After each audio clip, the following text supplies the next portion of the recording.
안녕하세요. 액티브셀, 액티브라이프입니다. 비만 때문에 만성 질병이 있으신가요? 계속 다이어트에 실패하신 경험이 있으신가요? 이런 분들의 경우 다음과 같은 패턴을 모두 가지고 있습니다. 비만 환자를 문진해 보면 다음과 같은 특징들이 있습니다. 왜 이런 습관들이 비만이 되고 다이어트에 실패하게 되는 걸까요? 지방세포가 분해되려면 이것이 필요합니다. 지방세포가 어떻게 생겼는지 아시나요? 지방은 글리세롤과 지방산 세 개가 결합되어 있는 상태인데 이것이 글리세롤과 지방산으로 분리되어야 이 지방산을 신체 에너지원으로 사용할 수 있습니다. 지방은 글리세롤과 지방과 간질액을 통해 근육세포에 쓰일 수 있는 것이죠. 그럼 어떻게 해야 지방세포가 분해가 될까요? 이 글리세롤과 지방산을 분리하는 데에는 물이 반드시 필요합니다. 이 물은 어디에서 올까요? 지방세포는 주변의 간질액이라고 하는 세포의 체액에 둘러싸여 있어서 여기에서 물을 공급받습니다. 세포 외이CM 세포화기질은 콜라겐, 엘라스틴 같은 섬유 단백질과 나트륨과 물을 끌어당기는 개그라고 하는 물질 등으로 이루어진 세포와 세포 사이의 구조물입니다. 이곳은 나트륨을 포함한 다양한 전해질이 있어 세포에 영양을 공급하는 매우 중요한 기질이기도 하죠. 이런 결합 조직인 지방세포 사이에 있는 물질은 GAG, 음이온의 성격을 띠고 있습니다.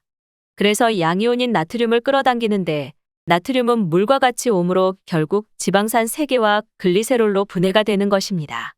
즉, 결합 조직의 일동인 지방 간질액이 없으면 지방도 분해 안 되는 것이죠. 그리고 근육세포 간질액이 없으면 세포의 활동력이 떨어져 근육세포에서 에너지로 사용도 못하게 되지요. 결국 건강을 위해서 국을 안 먹거나 과도하게 맹물이나 찬물을 섭취하는 것이 오히려 간질액을 부족하게 하여 살찌는 이유가 되는 것인데요. 왜냐하면 우리 몸에 맹물이 들어가면 우리 몸은 혈액과 간질액의 삼투압을 유지하기 위해 항이뇨 호르몬이 나오지 않아 물이 흡수되지 않고 소변으로 배출됩니다. 또한 찬물을 마시면 그 순간 체내 온도가 낮아져 심장은 심보 온도를 유지하려고 말초 혈관을 수축시켜 간질액이 줄어들게 합니다. 이렇듯 맹물이나 찬물, 커피, 지나친 저염식 등은 모두 간질액을 줄어들게 하여 지방세포를 분해할 수 없게 합니다. 결국 지방세포를 분해하려면 우리 몸 체액 농도와 맞는 나트륨과 물이 들어가야 글리세롤과 지방산을 분해할 수 있기 때문에 오히려 나트륨, 전해질이 적당한 영양소가 고루 들어있는 식단이 지방 분해에 효과적이라는 것이죠. 물만 마셔도 살찐다. 근육세포의 대사가 중요합니다. 간질액이 없는 비만 환자분의 피하지방을 두 손가락으로 잡아보면 비교적 딱딱합니다. 지방이 꽉 차 있지요. 지방세포를 둘러싼 간질액이 정상화되어 있지 않고 부족하면 지방세포를 분해할 수 없는 상태가 됩니다. 그래서 비만 환자들의 근육은 근육세포들이 마르고 서로 찌그러져 있어 마치 이처럼 육포와 같은 형태를 가지고 있습니다. 체지방이 많은 분들은 근육이 없어서 영양결핍이 된 힘이 없는 분하고 똑같은 상태입니다. 즉, 근육세포 사이에 간질액이 없어 근육 없는 마른 분들과 똑같은 형태인 거죠. 세포 안으로 포도당, 지방산이 들어가서 에너지를 만들어야 하는데 이렇게 간질액 없이 근육이 말라 있으면 근육도 활동을 하지 못합니다. 따라서 몸속 포도당이 세포 에너지로 활용되지도 않고 근육으로 쓰이지 못하니 남은 포도당은 전부 지방으로 축적됩니다. 일명 먹은 게 에너지가 안 되고 살로만 가는, 즉 먹는 대로 살이 찌고 물만 먹어도 살이 찌는 체질이 되는 것이죠. 즉, 근육의 양보다 근육의 기능이 중요한 겁니다. 모세혈액과 근육 간질액을 정상화시켜 글리세롤과 지방산이 세포 안으로 유입하면 에너지로 사용하게 되니 지방 감소가 일어나고 근육세포가 활성화되어 기초 대사량이 증가되는 것이지요. 즉, 세포 간질액에 대한 개념으로 건강해지면 체지방이 빠지고 건강한 근육으로 활기차게 살아갈 수 있습니다. 비만 치료는 산후조리 하듯이. 그렇다면 과연 어떻게 해야 할까요? 건강한 근육을 유지하면서 비만을 치료하고 예방하기 위해서는 한국 전통적인 산후조리 개념의 비만 관리가 필요합니다. 산후조리할 때 어떻게 하나요? 미역국을 삼시세끼 충분히 먹고 체온을 일정하게 유지하고 찬 음식과 찬바람을 피하며 몸에 무리가 되지 않는 범위에서 활동량을 늘려나가죠. 비만 치료도 마찬가지로 이런 개념으로 접근해야 합니다. 아까도 말씀드렸지만 찬물이나 맹물 섭취, 지나친 저염식을 하게 되면 신체는 혈액량을 유지하기 위해 신장에서 나트륨 재흡수를 하려고 합니다.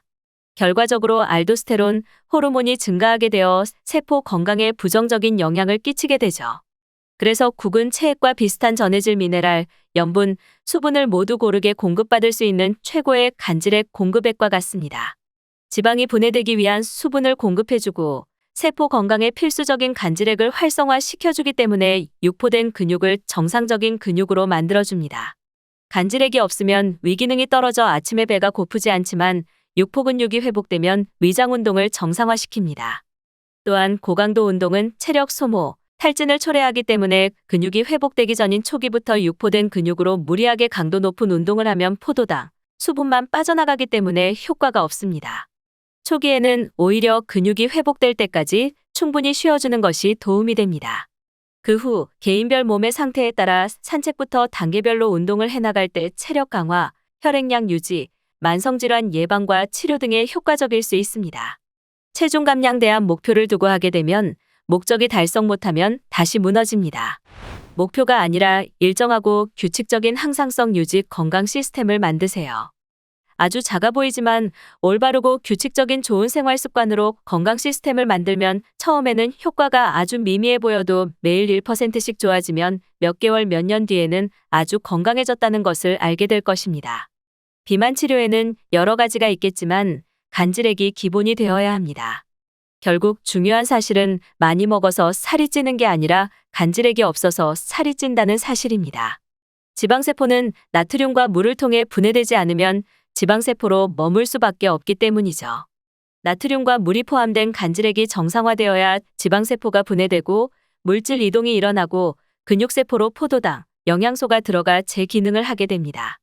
즉, 찬물, 맹물, 커피 등으로 간질액을 줄이는 습관을 고쳐 세포 건강을 개선하는 것이 비만 치료뿐만 아니라 건강한 신체를 위한 가장 중요한 핵심이 됩니다. 간질액 패러다임이라는 생각의 변화가 내 미래를 바꿉니다. 지금도 수많은 비만 환자들이 살을 빼기 위해 최선을 다하고 있지만 과연 올바른 방식인가를 다시 한번 생각해 보시기 바랍니다.